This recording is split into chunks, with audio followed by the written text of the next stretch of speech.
అయితే సరకలోకం ఎత్తున్నారు మామ నాకు ఇయ్యాలి నా మంత్రం 4 రోగాలు వచ్చినాయి నీ చేతిలో ఉన్నది ఏంటి నివాళి నీ ఇంకో చేతిలో ఉన్నది ఉతకం పట్టుకున్నావా నాకు ఈప రాసపండు గాథ పెడుతుంది సెంబుతోటి ఉతకం దారెత్తిపోతే నాకు పూజ పట్టు బామా బామా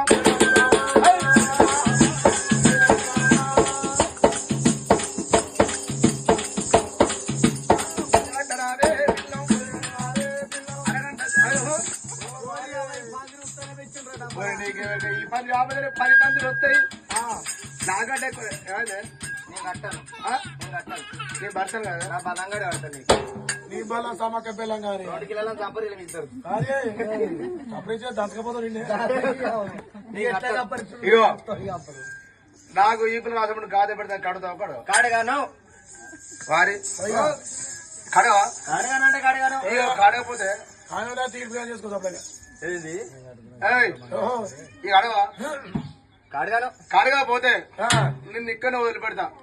ఏ రాజ్యం అన్న పోయి ఏకంత బాణం తెచ్చుకొని వస్తా నేను తాటికి సౌత్ తెచ్చి చల్లగుంది అక్కడ పోరు పెట్టి వచ్చిన దాని చేతికి నీ సిక్కిచ్చి వంగి 3 గుద్దులు గుద్దుతా అన్నా ఇప్పుడు నాకు సౌని లేస్తాడా ఏ పో నీకే పిచ్చకుండా ఏడుపో అక్కడ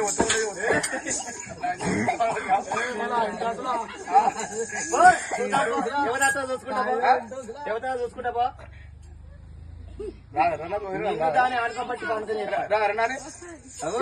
చెప్తారు వచ్చిన ఈ మొగ తీసుకుంటూ ఇంకో మోని పోయిన ఇట్లే మాట్లాడు నువ్వు ఇట్లే మాట్లాడు నీ కోపం వచ్చిందే నట్టుంచు నువ్వు పరగ కూర్చొని మాట్లాడు నీ రోజుకి రాని బిడ్డ ఏమైంది మంచిగా ఉన్నది నేను అడగానంటే వాళ్ళ మాట వీళ్ళ మాట సంవత్సరం మొత్తం నవల పాలు చెప్తాను నేను అడగాను నువ్వు ఎవరైనా తీసుకొస్తావా పోతా దాని సంగతి పోరా వెళ్ళవయ్యా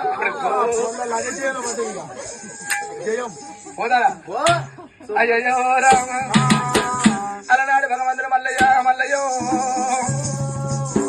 ఏమంటున్నాడు అలనాడు చూసినావా నువ్వు నా భర్త కాదు నా భర్త అంటే మెలిగే దీపాన్ని వంక ఉన్నది నా భగవంతుని మల్లయ్యకే వంక లేదు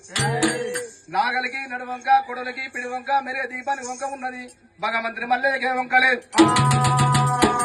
నువ్వు మల్లే కాదు చెట్ల పేరు చెప్పి కాయలు అమ్ముతాను ఏ పో అన్నది కైలాస కొండ మీద మా అత్తది అందం ఇక్కడ నాది అందం నా అట్లాంటి సేపు బొమ్మ మీద గుట్టలేదు పుట్టిన దక్కలేదు దక్కినాక దుఃఖం లేదు అన్నప్పుడు భగవంతుని మల్లయ్యో ఎర్రని గుడ్లకి ఎత్తిన గోపమ్మ అమ్మ భర్త చెప్పిన మాట వినండి భార్య భర్త చెప్పిన మాట వినండి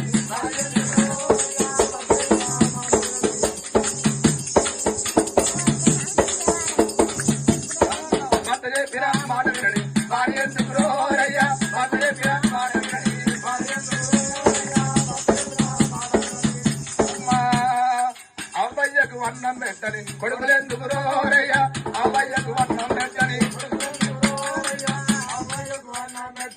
అవ్వకు అన్నం కాబట్టి అవ్వకు అన్నం పెట్టని కొడుకు వాడు పుట్టెందుకు పుట్టకెందుకు ఏ తల్లి కాని ఏ తండ్రి అనుకుంటాడా వరాల కొడుకులు కనాలి కోటి పరిగెత్తాలి బిడ్డలు కనాలి ఇంటికి ఇయ్యాలనుకుంటది కొడుకులు అంటే ఎవరి కొడుకులు అడ్డ బాబ కట్టినప్పుడే కన్న కొడుకులు కట్టాలి మీద వచ్చినాక ఎవరు కొడుకులు అన్నారు అమ్మ అత్తమామకు సేవ చెయ్యని కోడలెందుకు రోరయ్యా అత్తమామకు సేవ చెయ్యని అత్తకు మామకు సేవ చెయ్యని కోడలు ఉండేందుకు లేకెందుకు అత్తేమో ఎక్కువ రాలేదు మామేమో తక్కువ రాలేదు కన్న తల్లి ఎక్కువ రాలేదు అటువంటి భగవంతుని వల్ల ఎక్కడికనేమి గుడ్డకు ఎత్తింది కోపం గుడ్డకు నచ్చింది రక్తమమ్మ భగవంతుని మల్లయ్య చూడరాజు మల్లయ్య ఏమంట ఉండడమ్మో అమ్మ చిన్నదంతా కడుపులుండదు మాటంటే మనసులుండదు చిన్నదంతా కడుపులుండదు భగవంతుని మల్లయ్యో మల్లయ్య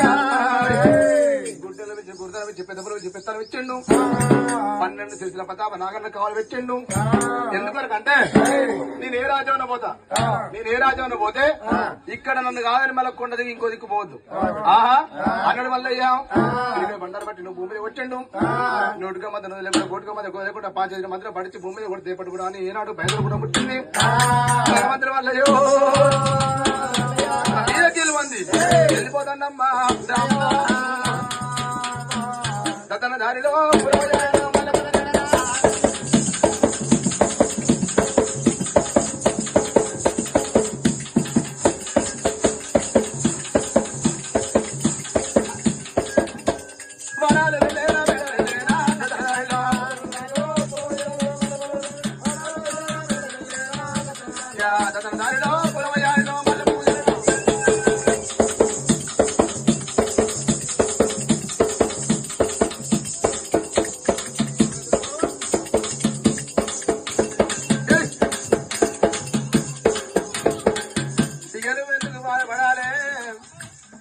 నాకు 10 రూపాయలు లేకుండా మంచి వేసుకుంటూ ఇప్పటికే పెడతాను 10,000 పదహారు.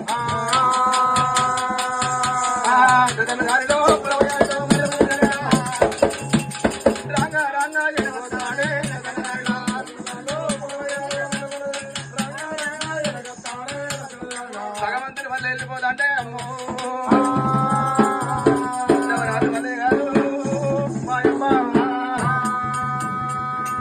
దేవరాజు మళ్ళీ పోతా అంటే కొండ మీద ఉన్న మేడలమ్మ కలుస్తుంది. ఓ దాసి ఉన్నారే, ఓ దాసి ఉన్నారే, ఏమైంది లంజం ఉండవైనా నువ్వు ఆడతాను, ఏమైంది నువ్వు ఆడతాను నేను ఆడతాను. ఆ మూడు అతను నాంతలేదు నీకెవరికనే నీకు అర్థం వచ్చలేదు.